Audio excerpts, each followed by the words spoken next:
Well, Prof, if I could bring this in, I mean, we, as you always say, the youths are the leaders of tomorrow. What is the impression? What kind of impression do you get about young people's approach to fighting corruption?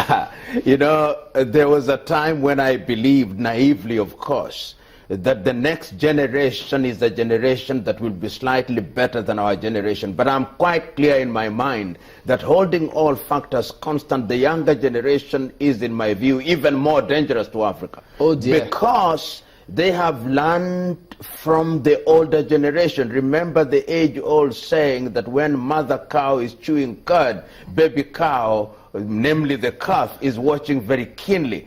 The next generation of Africans is waiting for the opportunity to be thieves.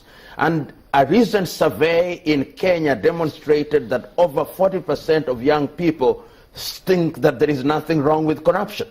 The only thing that they think is wrong is to be arrested, and that the only thing that you must do is to avoid being arrested. And I'm quite certain that if a survey were to be conducted in Nigeria, many young Nigerians would love to be in the opportunity, in the situation where they can steal. So that people condemn corruption sometimes not because they hate it, but because they themselves don't have the opportunity to be corrupt. It is not going to be easy, and going forward we must go back to the basics and ask ourselves as Africans what it is that we must do. And I think what we must do is to create a new African. An African who has integrity, an African who believes that there is honesty, and that can only be done if we punish the corrupt. Impunity is one of the problems. There is the story of one infamous Nigerian called James Ibori, who is now serving term in Nigeria, or rather in the United Kingdom. He could not be jailed here in Nigeria, and he is now jailed in the United Kingdom.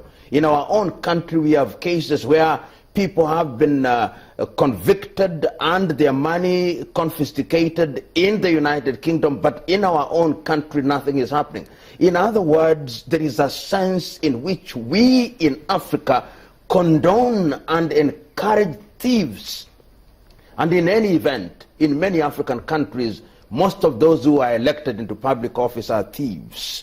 And once you elect thieves into public office, then you can rest assured that nothing will happen when they occupy public office. You're talking about rebirth here for Africa, because that seemed as if we have to go back to the basics. Once upon a time, people don't have thieves within the hamlets, communities, villages, and those who steal are ostracized. But today, I think it seemed that those who pilfer the nation's wealth are extolled and taken to some other good places. How can these new breed of Africans be grown, since now they're watching the mother cow chew its cord? You know, one of the things that we must ask ourselves as Africans is, what do we do with our education system? Is something wrong with our education system? Is something wrong with our value system? And we must go back to the basics. I remember a country, then a little country like Hong Kong, had a major problem with corruption. A decision was made by the political leadership that we had to clean up the system. And cleaning up the system meant looking at the electoral process.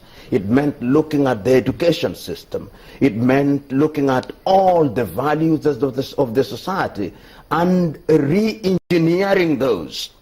And once you're engineering those, then you create an environment where a new Nigerian who is honest and votary of integrity will emerge. A new Ghanaian, a new Kenyan, a new Zambian. It must be a question of going back to the basics, because in our societies, we still respect people who work hard. If today, for example, somebody was a goat thief in rural Nigeria, he or she would not be respected. But the thief who is stealing billions from the Federal Reserve in Abuja is respected. In other words, if we steal money from national government, that is not condemned. But if we steal somebody's goat, we condemn that. We must in the nature of things, make sure that the things of the 21st century and the things that we relate with our traditional lives are equated, and that a thief is a thief irrespective of what he or she steals. How does the media come in here? The media sometimes is complicit. There is a sense in which African media sometimes celebrates thieves. Sometimes it's deliberately, sometimes it is unwittingly.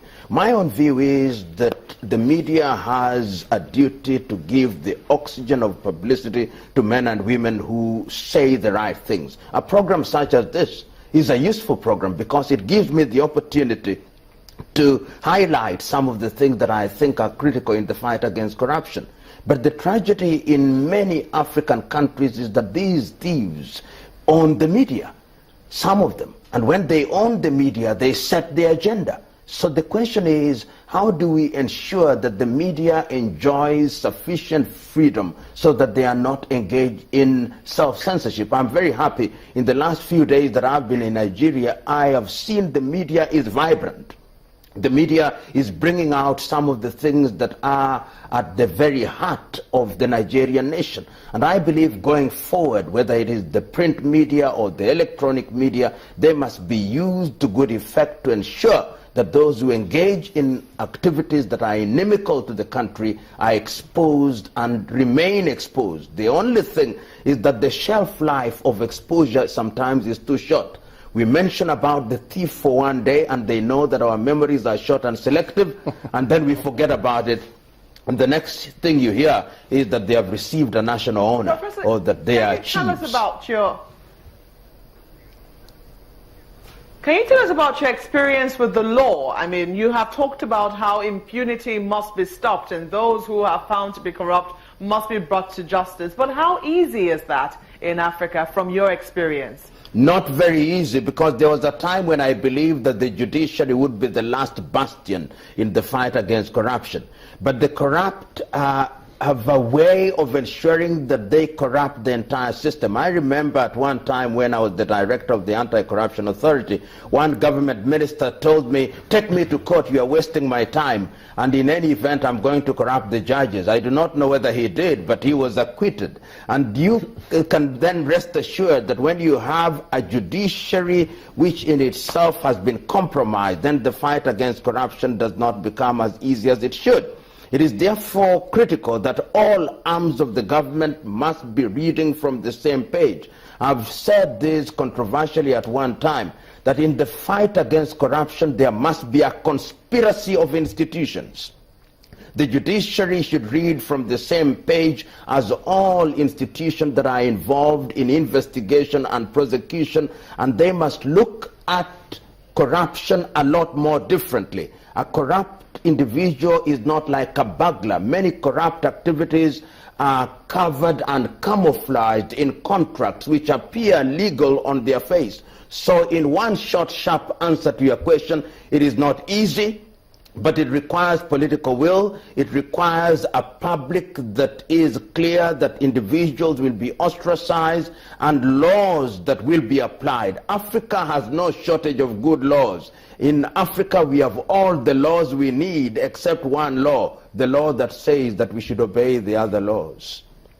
But then we can't do this in Africa. This can be done, and already something is being done. Of course, we talk about the negative side because the countries that are moving in the right direction are few and far between. But we have seen, as I said at the beginning, we have seen what is happening in Tanzania, which is in the right direction. What is happening in Namibia, that is in the right direction. We have seen what is happening in South Africa against the South African president, that is also in the right direction. We have seen what is happening in Rwanda, that is also in the right direction. I've seen what is happening here in Nigeria. Is not going to be easy, but there is a movement in the right direction.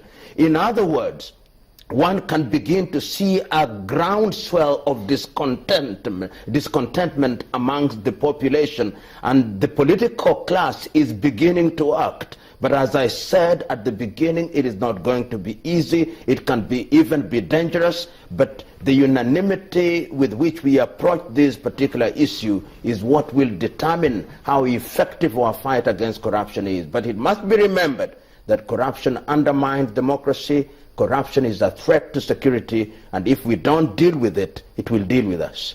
Very interesting perspectives from Professor Patrice Lumumba, the former Director, Anti-Corruption Commission in Kenya, is the Director, Kenyan School of Law. We appreciate your comment on this morning, Prof. Thank you very much. But we will be back in just a moment. Join us again.